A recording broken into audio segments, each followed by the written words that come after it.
खोडाङ जिल्ला किप्लासगढी वडा नम्बर 2 बालाबीच स्थित हेलिकप्टर चाहिँ यहाँनिर अवतरण गर्ने क्रममा दुर्घटनामा परेको छ। यहाँ सबै पाटपुर्जाहरू क्षत अवस्थामा छ। यहाँनिर फेरि अर्को पनि हेलिकप्टर यहाँनिर आएको छ यो दुर्घटना स्थलमा। म यहाँहरूलाई प्रत्यक्ष प्रसारण दुर्घटना स्थलबाट मैले प्रत्यक्ष यहाँलाई देखाइरहेको छु। यहाँनिर केही पनि यहाँनिर यो हेलिकप्टरको केही पनि काम नलाग्ने अवस्था पुगेको छ।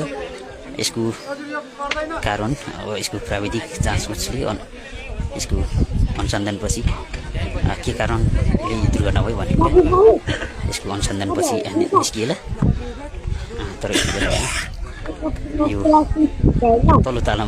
तल्लो गरामा बस्नुपर्ने हेलिकप्टर बसिसकेको र अलिकति कुनातिर सार्ने क्रममा चाहिँ यहाँ पल्टिएर यहाँ माथि तलमा आइपुगेको छ। यो टुक्रामा परेको छ।